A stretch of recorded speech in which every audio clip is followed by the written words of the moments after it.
ఇరాన్కు America మధ్యలో మోడీని శాంతి ఒప్పందం చేయండి, శాంతి ఒప్పందం చేయండి అని మన ఇండియా వాళ్ళు అంటున్నారు. మరి శాంతి ఒప్పందము మోడీ ఏమన్నా జయశంకర్ గారు ఎప్పుడో చెప్పిండు, మన దేశం బ్రోకర్ కంపెనీ కాదు, బ్రోకర్లం కాదు మనం, ఓని మధ్యలో ఓము, ఓనికి మనం బ్రోకర్ పని చేయమని చెప్పిండు. వీళ్ళేమో ఇరాన్ మీద ప్రేమ ఉన్నోళ్ళు ఐదు ఇంత 100 కోట్ల జమ చేసింది కదా కాశ్మీర్లో అక్కడిక్కడ. మరి మీరందరూ పోయి చేస్తే ఏమవుతుంది రా భయ్? మీరందరూ పోయి ఆ బ్రోకర్ పని చేస్తే ఏమవుతుంది? అదే మోడీ పోయి ఆ పని చేసిండు అనుకో మంచిగా ఉండదు. పాకిస్తాన్ వాడు చేసిండు, పాకిస్తాన్కి ఛాన్స్ ఇచ్చిండు అంటుండు. కరెక్ట్, పాకిస్తాన్కి ఛాన్స్ ఇచ్చిండు కదా. ఆడు ఒక బిచ్చము చిప్పు పట్టుకొని అడుక్కొని తినేవాడు. వాడు పాకిస్తాన్ వాడు చిప్పు పట్టి అడుక్కొని తింటాడు. వాడు ఏం చేయంటే ఇక్కడ సౌదీకి వెళ్ళి, సౌదీకి పాకిస్తాన్కి ఒప్పందం ఉంది, నా మీద దాడి చేస్తే నువ్వు రావాలా, నీ మీద దాడి చేస్తే నేనని. ఇరాన్ వాళ్ళు సౌదీని తుక్కురేగొడుతున్నారు. అరే పాకిస్తాన్ కుక్కను రారానేమో ఈ సౌదీ పిలుస్తున్నది. ఇక సౌదీ పిలిస్తే ఇరాన్ మీదకి పోతుంటే ఇరాన్ వాళ్ళు తుక్కురేగొడతారు. ఇవరకే ఇండియాలో నన్ను తుక్కురేగొట్టారని పాకిస్తాన్లో ఏడ్చుకుంటూ చేస్తుండు. అందుకని వాడు శాంతి చర్యలు, నేను మధ్యలో ఉంటా, నేను శాంతి ఒప్పందం చేస్తా, శాంతి ఒప్పందం చేస్తా అని అందరిని పిలిచిండు. ఏడరపై శాంతి ఒప్పందం అయిందా? శాంతి ఒప్పందం కాలేదు, లవడో వెళ్ళే ఒప్పందం కాలేదు. మళ్ళీ ఇప్పుడు ఇజ్రాయేల్ అటు లెబనాన్ తుక్కురేగొడుతున్నారు, అమెరికాని ఈడ తుక్కురేగొడుతున్నారు. అలా జరుగుతూనే ఉన్నది. ఇప్పుడు మోడీ పోతే ఎంత మంచిదైంది. మోడీ పోతే ఇప్పుడు మళ్ళీ ఏమంటారు, మోడీకి ఈ మోడీకి చేత కాలేదు, అటు పోలేదు ఇటు పోలేదు. ఇప్పుడు ఏమంటారు, మోడీ పోయి ఉంటే మోడీకి చేత కాలేదు, మోడీ పోలేడు. ఇప్పుడు ఏమంటున్నారు పై మోడీ పోతే మంచిదైంది, మోడీ పోతే మంచిదైంది. ఎట్టుగట్టు మన ఇండియాలో ఉన్న వాళ్ళకు వీళ్ళకు దిమాకు తలాల లేదు, మొఖాలు ఉన్నది మొఖాల్లో. ఎట్టుగట్టి మోడీని, మన దేశాన్ని, ఆర్ఎస్ఎస్ని విమర్శించుడు తప్ప వీళ్ళకి ఇంకొకటి ఏం లేదు. మన దేశంలో కొంతమంది కుక్కలు నా కొడుకులు ఉన్నారు, వాళ్ళని నరికి పోగులు పెట్టి వాళ్ళకి ఇరాన్కు లేకపోతే అటు కాకుల గద్దలకు ఆహారంగా పడేయాల. మీరు పోండిరా పోయి, మీరు పోండి పోయి ఇరాన్కు అమెరికాకి మధ్యవర్తం చేయండి. ఆ దమ్ము లేదు. మోడీని తిట్టే దమ్ము మాత్రం ఉన్నది. ఒక్కొక్కరిని మోడీని తిడతారా మోడీని. ఇప్పుడు ఈ ఇరాక్లో ఒక్క గ్యాస్ సిలిండర్ ఎంత ఉన్నది అనుకుంటున్నారా భయ్? ఫస్ట్ ఇది సిలిండర్, ఇది గ్యాస్ సిలిండర్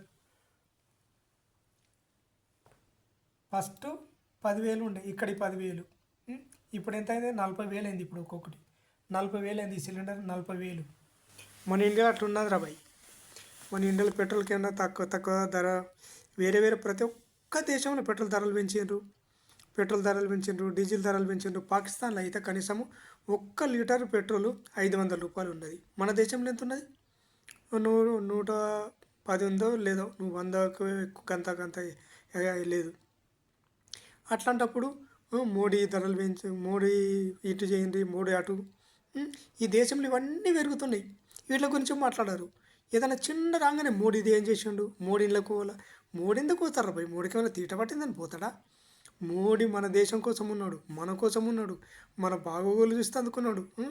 మన తండ్రిలకు ఉన్నాడు, పిల్లలకు ఏమైనా ఇబ్బందులు వస్తే తండ్రిలకు కాపాడుతుండు. కానీ ఇంకొకటి మధ్యలోకి పోయి ఎందుకు ఇరికిపోతాడు రా భయ్? ఎందుకు ఇరకపోతాడు?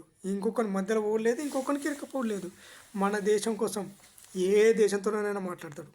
ఇజ్రాయెల్తోనే మాట్లాడతాడు మన దేశం కోసం, అమెరికాతో మాట్లాడతాడు మన దేశం కోసం, ఇరాన్తో మాట్లాడతాడు మన దేశం కోసం, రష్యాతో మాట్లాడతాడు మన దేశం కోసం, చైనాతో మాట్లాడతాడు మన దేశం కోసం. ఎవ్వడు కూడా తల వంచడు. మన దేశం కోసం మాత్రం తల వంచుతాడు, కానీ ఇంకొకరికి ఎవ్వడికి తల వంచే మాటనే లేదు. అట్లాంటి మోడీని విమర్శిస్తారా మీరు? మీరు అసలు మనుషుల జంతువులు రాబోయ్. ఇప్పుడు పాకిస్తాన్ వాడు గుద్దానోరు మూసుకొని ఉన్నాడు, శాంతి చర్చలు కానీ పిలిచిండు, వాడు ఒప్పుకోలే, వీడు ఒప్పుకోడు, వాడటు పోయి ఇటు పీకినట్టు అయింది. ఇప్పుడు ఏమైందా? వాళ్ళకేమైంది? ఇప్పుడు వాళ్ళు ఒప్పుకోలే, వీళ్ళు ఒప్పుకోలే, పరాకత మంచిగా ఉన్నారు. అదే మోడీగానే పోయింటేనా మళ్ళా మోడీని విమర్శిస్తుంటే, మోడీకి శాంతి సమకూర్చేందుకు చేత కాలేదు, ఈ శాంతి చర్చలు ఈ విఫలమైనవి, ఈ మోడీకి ఎట్లా చేస్తాడా, ఆ మోడీకి ఎట్లా ఇస్తాడా, మళ్ళీ మోడీని ఎటువంటి మోడీని విమర్శించేందుకుంటారా? ఇండియాలో ఉంటే ఈ వేరే దేశాలలో ఉండదు అసలు. అయితే మీరు పాకిస్తాన్లా, బంగ్లాదేశ్లా, ఇంకా వేరే దేశాలు ఉంటే గప్పుడు తెలుస్తుంది నా కొడుకులారా మీకు అందరికీ. మోడీని విమర్శించడు ప్రక్క, మోడీని విమర్శించేందుకే ఉన్నారు మీరు. ఆ దమ్ము ధైర్యం మీరు చేసే దమ్ముంటే పోయి చేయాలరా మరి, చేసి చూపించాలి. కానీ మోడీని విమర్శించే దమ్ము మీకెక్కడిదిరా కుత్తే నా కొడుకులారా. ఆ పాకిస్తాన్ అనుకోండి, అటు పాకిస్తాన్ వాడు బిచ్చం ఎత్తుకొని చిప్ప పట్టుకొని బిచ్చం ఎత్తుకుంటాడు. ఈ ఇండియాలో కూడా మీరు మోజని ఇండియాలో ఉంటారు, ఇండియాలో తింటారు, ఇండియాలో ఉంటారు. ఇండియాతో మాకు అవసరం లేదంటారు. ఎందుకన్నా మీరు ఉండడు? ఇండియాలో ఎందుకు ఉండడు? పాకిస్తాన్కో, ఆఫ్ఘనిస్తాన్కో, ఇరాన్కో, బంగ్లాదేశ్కి వెళ్ళిపోయి ఇండియాలో ఎందుకున్నారు? ఇండియా మీకు అవసరం లేనప్పుడు ఇండియాలో ఎందుకున్నారు? చక్కగా వెళ్ళిపోయినాయి.